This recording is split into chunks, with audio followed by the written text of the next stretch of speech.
Good morning students.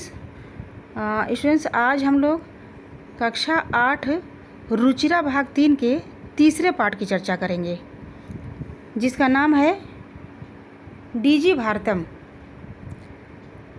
Students प्रस्तुत पाठ digital India के मूल भाव को लेकर के लिखा गया है।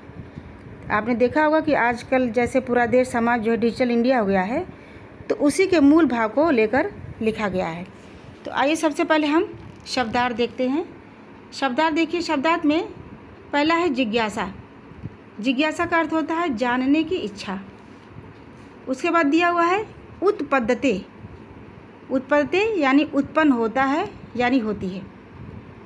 परिवर्तनीय काले यानी परिवर्तन के समय में यानी बदलाव के समय में। अनंतरम बाद में। कर्गदस्य कागज़। कर्गदस्य मतलब होता है कागज़, कागज़ का। प्रविधि, प्रविधि कहते हैं तकनीक को, टेक्निकल जो होता है तकनीक विधि। और उसके बाद है चल दूरभाष यंत्रम। चल दूरभाष यंत्रम कहते हैं मोबाइल फ़ोन को। फिर है रेल यान यात्रा प्रथम। रेल यान यात्रा प्रथम यानी रेल टिकट। वायुयान यात्रा प्रथम हवाई जहाज़ का टिकट। आगे देखिए, आगे बुक खोल लीजिए। आपके बुक में है 100 का रेड़ यानी आसानी से, सुगमता। संदर्श्य दिखलाकर। चिकित्सालय अस्पताल। वस्त्रपुट के जेब में, वस्त्रपुट के जेब में। और द्रुत गत्या का अर्थ होता है तीव्र गति से। लास्ट है शुल्कम। शुल्कम मतलब होता है फीस यानी शुल्क, शुल्क जो कहते हैं फीस को। अब अपनी बुक खोल लीजिए। हम सबसे पहले आपको डीजी भारतम का हिंदी अनुवाद समझाएंगे। तो देखिए लिखा हुआ है अद्य संपूर्ण विश्व डिजिटल इंडिया इतस्य चर्चा श्रूयते। आद्य मतलब होता है आज। संपूर्ण विश्व यानी संपूर्ण विश्व में, पूरी दुनिया में डिजिटल इंडिया यानी डिजिटल इंडिया इतस्य चर्चा श्रूयते, इसकी चर्चा सुनी जाती है। आज संपूर्ण देश में, पूरे विश्व में डिजिटल इंडिया की चर्चा सुनी जाती है। अस्य पदस्य कः भाव इति। कह रहा है कि अस्य पदस्य यानी इस पद का क्या भाव है।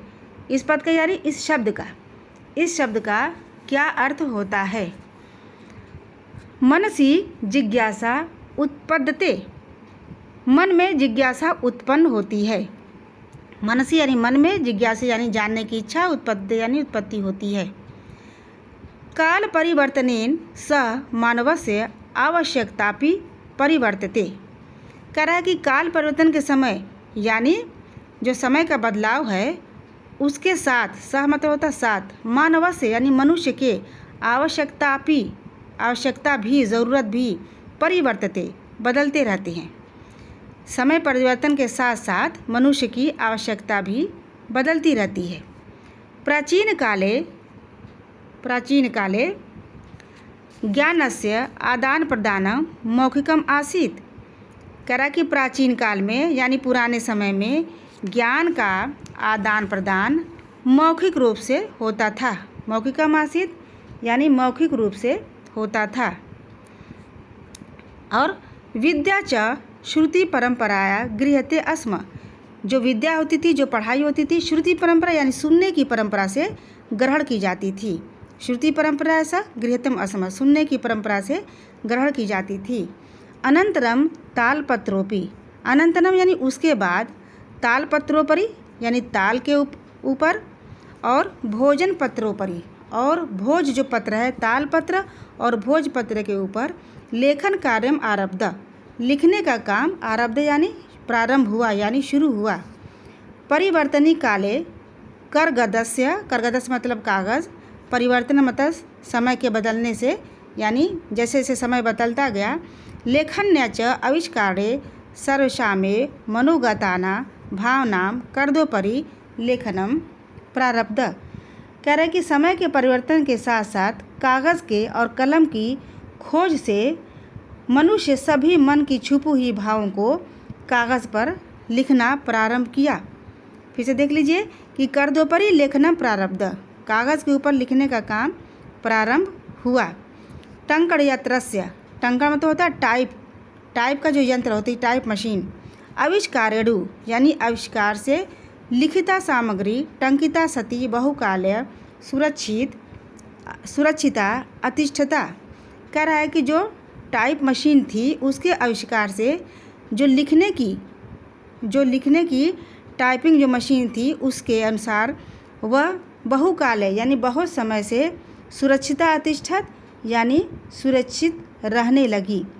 तो कह रहा है कि जो लेखन की सामग्री थी, लिखित सामग्री टाइप होने पर लंबे समय तक सुरक्षित होने लगी। अब कह रहा है वैज्ञानिक प्रविधि यानी जो वैज्ञानिक तकनीकी है, प्रगति यात्रा पुनरपि यानी फिर भी, अग्रे मतलब आगे, गता मतलब जाने लगी। जो वैज्ञानिक प्रगति थी वो और भी आगे बढ़ती गई। और अद्य सर्वाणि, आज सर्वाणि यानी सभी, कार्याणि काम, आज सभी काम संगणकेन यंत्रेण साधितानि भवन्ति। कह रहा है कि कंप्यूटर नाम के यंत्र से होते हैं यानी किए जाते हैं। संगणकेन यानी कंप्यूटर नाम के, यंत्रेण मशीन से, साधितानि भवन्ति यानी किए जाते हैं। तो आज सारे कार्य कंप्यूटर नाम के यंत्र से, मशीन से किए जाते हैं। तो स्टूडेंट्स, आज के लिए इतना ही। नेक्स्ट वीडियो में फिर हम आगे का हिंदी अनुवाद कराएंगे। Thank you.